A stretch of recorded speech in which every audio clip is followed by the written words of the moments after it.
Les podcasts du Figaro.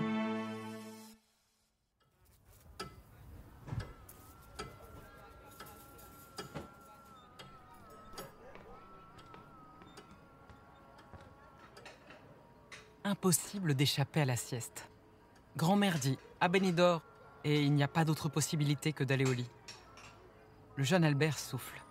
Pourquoi dormir alors qu'il pourrait courir dans les rues de Bellecour, plonger la tête sous le robinet de la fontaine, sentir l'eau fraîche couler le long de son dos et glisser dans ses espadrilles en faisant glou-glou.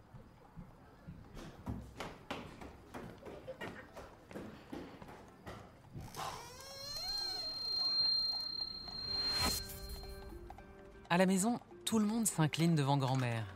Catherine Sintès, raide dans son éternelle robe noire et ses cheveux blancs tirés en arrière.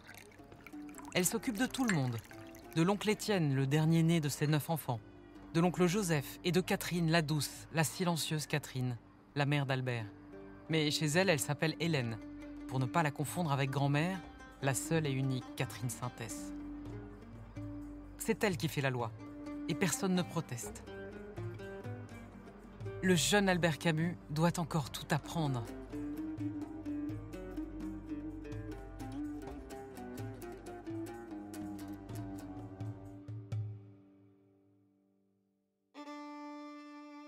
Aujourd'hui, maman est morte. Ou peut-être hier, je ne sais pas. Comment est-ce qu'on vous appelle? Albert Camus. Albert Camus, prix Nobel de littérature. L'artiste, le moraliste, le philosophe. Et ils ont frappé. Les sanglots longs. L'art et la révolte ne mourront qu'avec le dernier homme. Troublé en Algérie. Je vous ai compris. Et dans le temps même où sa terre natale connaît un malheur incessant. Quand il est là, même quand il n'est pas là, le monde est peuplé. Chaque génération, sans doute, se croit vouée à refaire le monde. La mienne sait pourtant qu'elle ne le refera pas.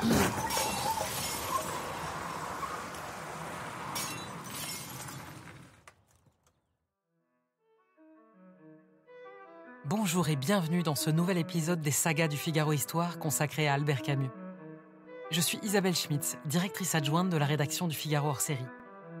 Dans ce premier épisode, nous plongerons dans l'enfance du jeune Albert Camus, né en 1913 à Alger, à l'aube de la Première Guerre mondiale. Puis nous suivrons les études de ce fou de littérature et de philosophie, interrompu par la tuberculose. Enfin, en 1939, alors que la Seconde Guerre mondiale éclate, nous serons aux premières loges de ses débuts dans le journalisme.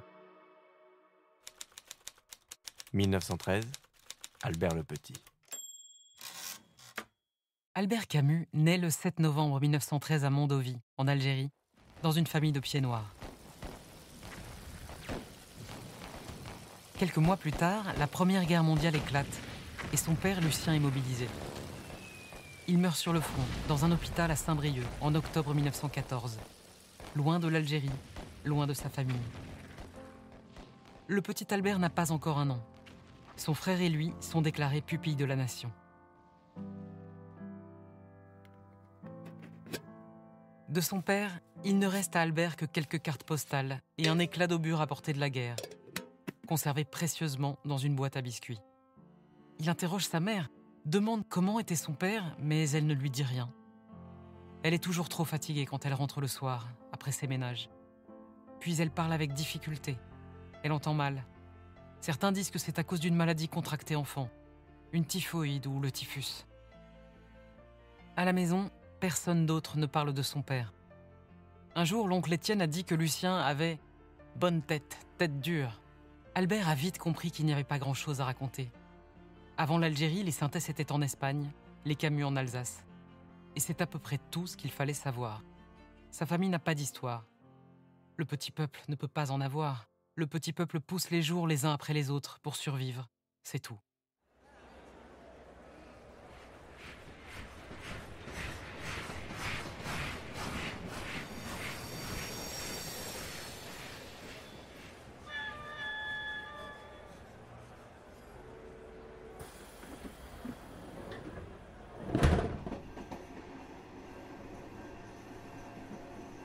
Le petit Albert n'a pas besoin d'histoire pour se sentir riche.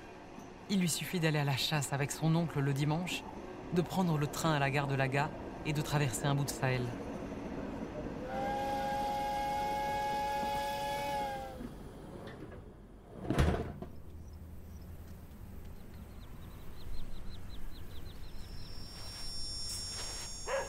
Toute la matinée, sous un soleil de plomb, il traque le gibier avec les chiens, puis déjeune à l'ombre des pins près d'une source. Des brochettes grillées au feu de bois, en buvant des anisettes. Ces jours-là, Albert est le plus riche des enfants.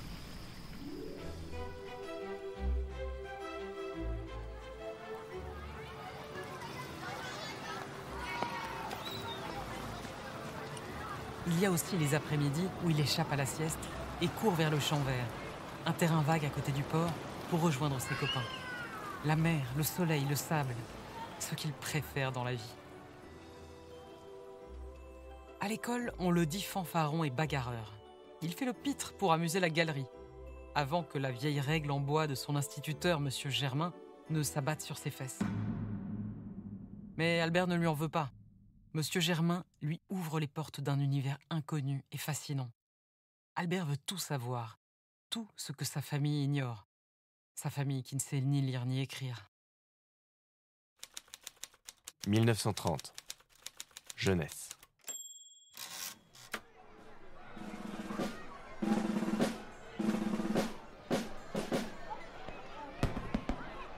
Avril 1930. Albert Camus a bientôt 17 ans. Les fêtes du centenaire de l'Algérie française battent leur plein. Cérémonies, défilés, colloques se succèdent. Dans l'ancien palais du Dey, le chef de l'État d'Alger jusqu'en 1830, on inaugure le musée historique de la ville. Le Bachaga Abderrahmane Ouraba y fait un discours enflammé. Haut dignitaire de l'administration coloniale, ce notable kabyle déclare au nom des grandes familles et des élus arabes et kabyles « Nous ne voulons pas que cette journée s'écoule sans qu'une affirmation solennelle vienne proclamer au nom de tous les indigènes qu'ils s'associent de tout cœur à cette fête de la France, à cette commémoration de son armée. »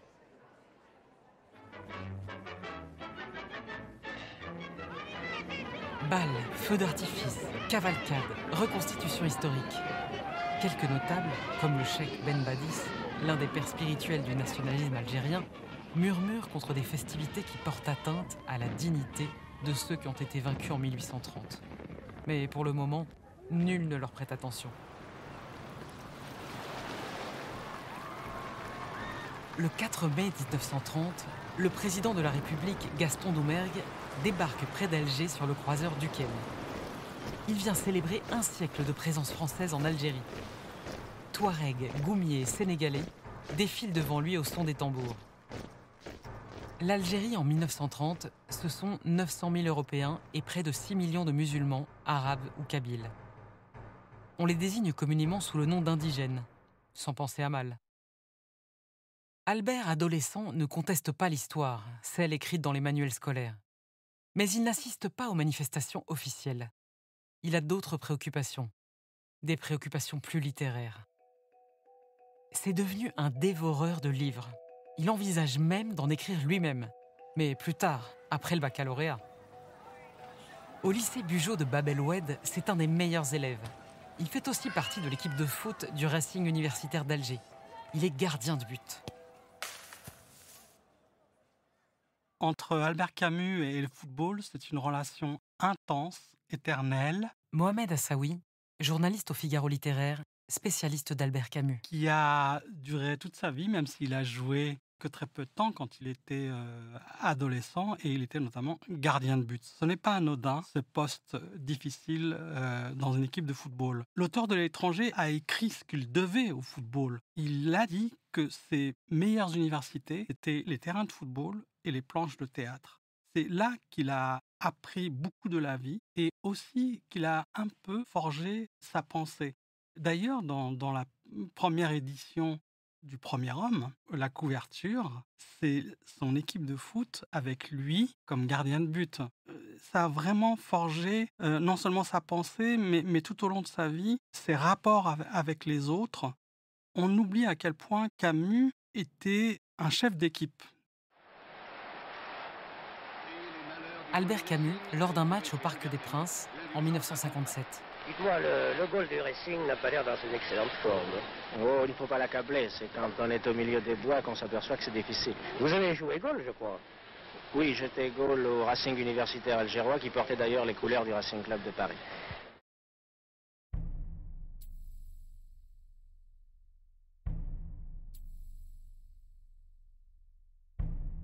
Albert est un bon camarade, volontiers chahuteur, parfois suffisant.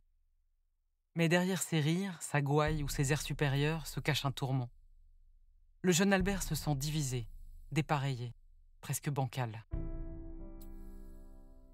Chez lui, rue de Lyon, impossible de raconter ses journées. Pour sa famille, un poème ne représente rien, une tragédie non plus. Le latin est inimaginable. Et quand il prononce le mot philosophie à sa mère, elle le regarde en souriant, incapable de répéter un mot aussi difficile. C'est pareil à l'école. Il ne parle pas du lycée à sa famille, et il ne parle pas de sa famille au lycée. Qu'est-ce qu'il dirait de toute façon? Qu'il vit avec des analphabètes? Ses camarades, eux, habitent dans des villas sur les hauteurs d'Alger et partent en vacances ou retournent en métropole l'été. Lui doit travailler pour rapporter un peu d'argent. Il a été commis dans une quincaillerie, puis chez un courtier maritime. Pour travailler, il doit mentir. Cacher que dans quelques mois, à l'automne, il retournera à l'école. Mais mentir ne le dérange pas, c'est d'être obligé de mentir qui l'humilie. Il en appelle à sa fierté. C'est grâce à elle qu'il peut faire face.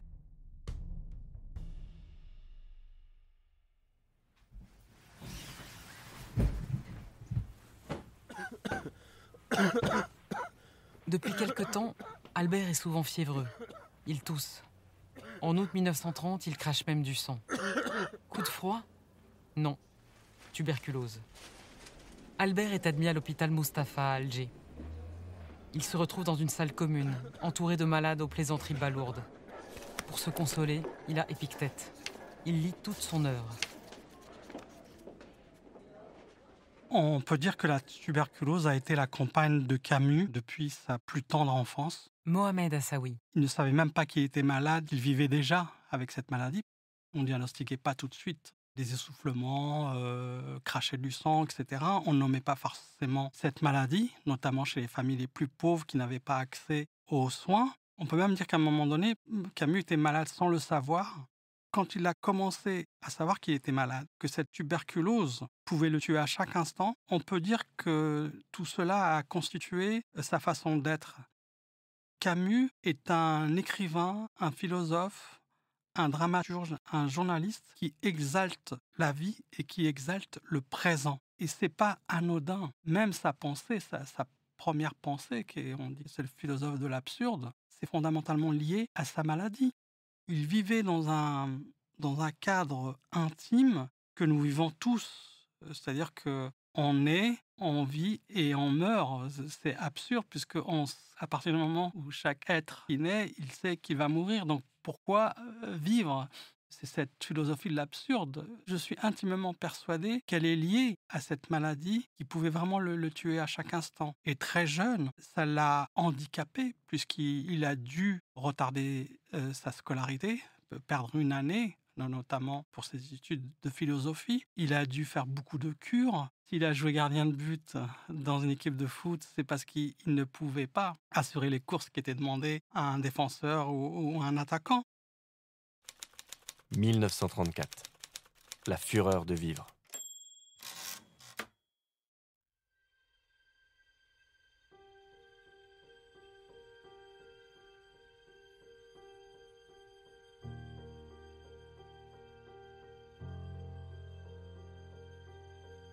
Juin 1934.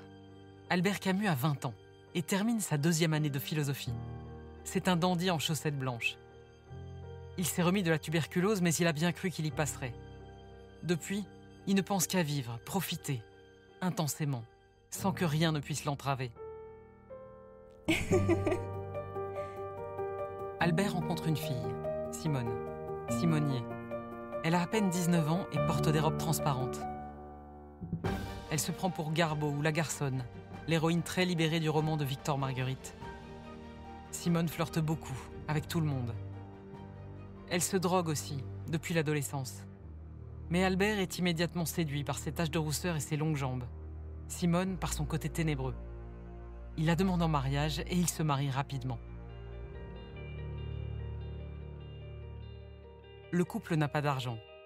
La mère de Simone, une ophtalmologiste réputée, leur loue un cottage sur les hauteurs d'Hydra, en Grèce. Un des oncles d'Albert, Gustave Acco, un boucher aisé très cultivé, lui offre une voiture et lui verse une petite pension.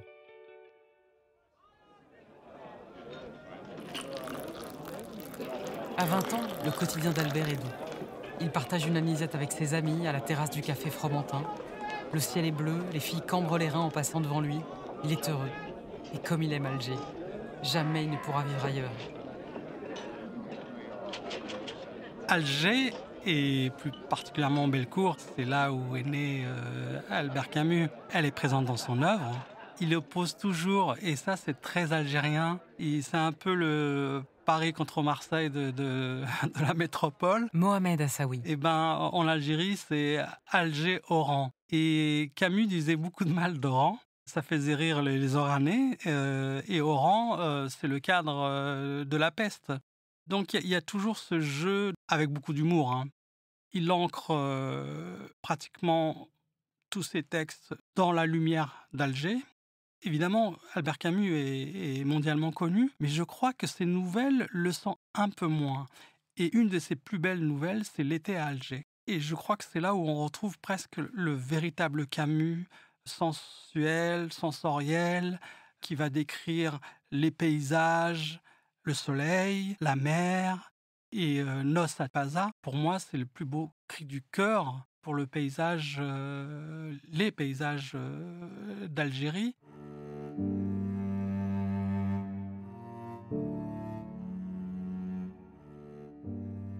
Albert voit souvent son professeur de philosophie, Jean Grenier. Ils déjeunent ensemble. Et quand d'autres étudiants s'approchent, Albert Camus les repousse. On le traite de petit maître, mais il s'en fiche.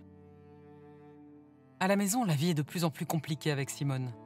Elle se drogue toujours. Le mariage ne l'a pas détournée de la morphine. Elle fait des allers-retours en cure. Albert, lui, se cherche. Il donne des cours particuliers pour gagner un peu d'argent, collabore à la revue Sud et adhère au Parti communiste pour qui il crée le Théâtre du Travail. Il lit et relit La condition humaine d'André Malraux, veut mettre en scène sa pièce Le temps du mépris et Prométhée enchaîné d'Eschyle. Tout ça en pataouette, le jargon des Français d'Algérie, entre l'arabe, l'espagnol et l'italien. Devenir acteur ou professeur, il hésite. En attendant, il ne voit aucune contradiction entre le choix de son mémoire de DESS, la métaphysique chrétienne et le néoplatonisme, avec sa nouvelle foi communiste. Marx, il ne l'a jamais lu. Il ne connaît Staline que de nom. Il ignore que le Comintern, qui dirige l'internationale communiste depuis l'URSS, a noyauté les milieux de gauche, investi les centres culturels, et que lui-même est devenu ce que Lénine appelait un idiot utile. Une personne qui, sans en avoir conscience, sert les intérêts du parti. Camus méprise les bourgeois, croit en l'égalité promise, soutient le Front populaire, pérore, tranche, affirme être prêt à tous les excès. Mais une grande question demeure. Rester à Alger ou partir à Paris ? 1939. Guerre et amour.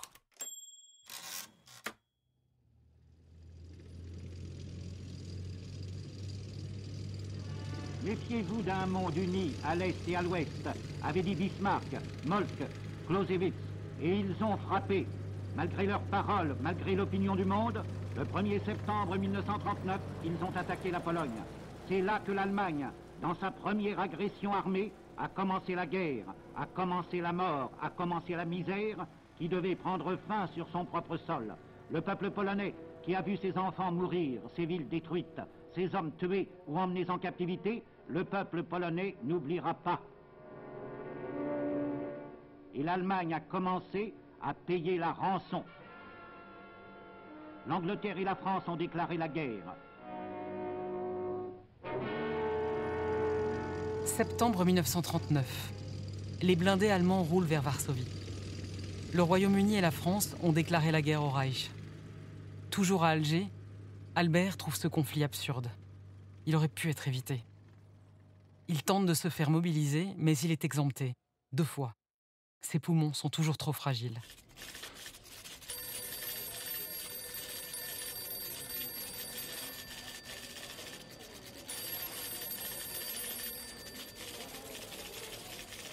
Il continue ses reportages, ses chroniques judiciaires et ses critiques littéraires pour l'Alger républicain.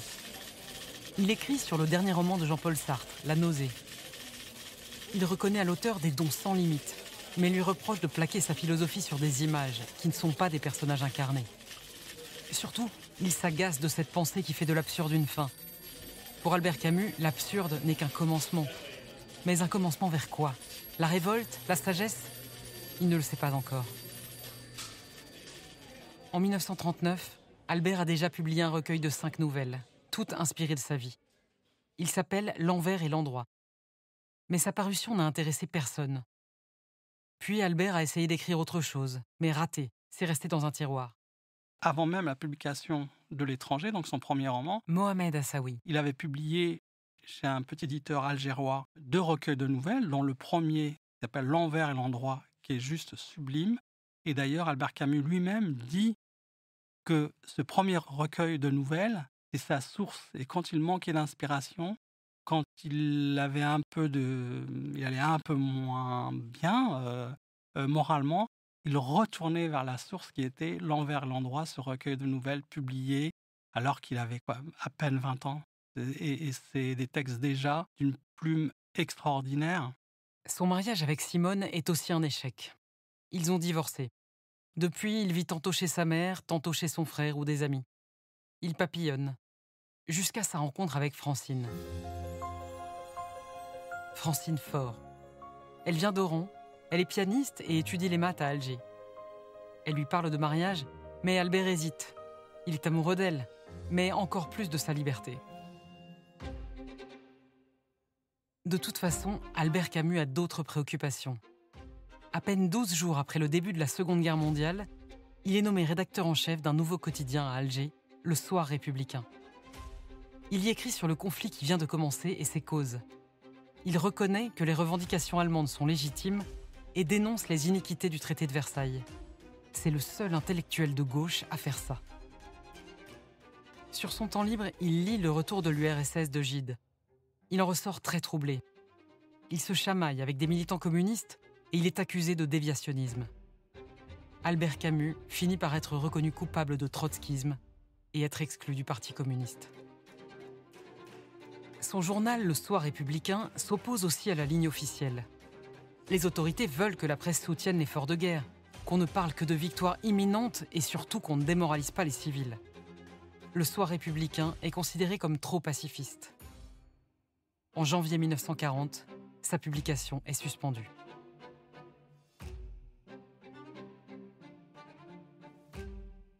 Albert est sans emploi et sans argent, mais pas sans avenir. Il travaille sur une pièce de théâtre, Caligula. Il est fasciné par ce personnage depuis le lycée. Il a aussi commencé un roman et un essai sur l'absurde. Il le sait, ses 3 prochains ouvrages formeront une trilogie. On peut dire que dès les premiers pas de la carrière d'écrivain de Camus, Mohamed Hassaoui, il développe cette philosophie de l'absurde. Ce qui est assez extraordinaire, c'est que Camus n'a pas publié son premier roman, qui pense déjà, au lieu de dire « je vais publier mon premier roman », ce que la plupart des écrivains se disent « je rêve de publier un premier texte, puis on verra par la suite ». Lui, il a pensé déjà à 3 cycles.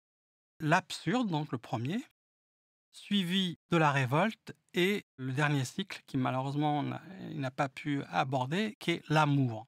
L'absurde, la révolte, l'amour. Et pour chaque cycle, il y avait un roman, une pièce de théâtre et parfois un recueil de nouvelles. Donc il pensait déjà à ça. L'absurde, donc, c'est le premier cycle, c'est L'étranger, le roman que l'on connaît, et puis le mythe de Sisyphe. On l'oublie certainement, en tout cas peu le savent, L'étranger et le mythe de Sisyphe, d'éternel recommencement qui est de l'ordre de l'absurde, de remonter chaque fois à un rocher et de le tenir, à quoi bon? Cette philosophie-là, il l'a développée très tôt, très jeune. Mais on a tendance peut-être à résumer l'absurde au fait que rien ne vaut la peine d'être vécu. Or, Camus dit tout le contraire. C'est-à-dire que c'est parce qu'on est dans l'absurde que, en fait, pour lui, la vie consiste à dire oui.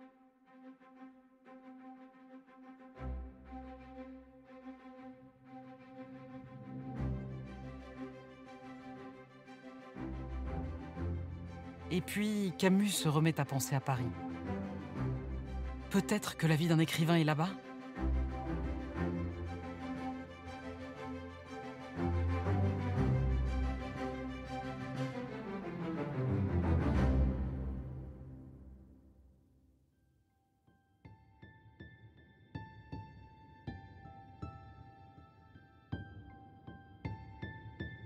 Merci d'avoir écouté ce premier volet des sagas du Figaro Histoire consacré à Albert Camus. Dans le deuxième épisode, nous accueillerons l'auteur à Paris, où paraît L'Étranger en avril 1942, sous l'occupation. Puis nous verrons comment Camus s'introduit dans les milieux de la Résistance, accompagné de sa chère Maria Casares. Enfin, nous raconterons son éloignement progressif du communisme et de l'intelligentsia parisienne au sortir de la Seconde Guerre mondiale.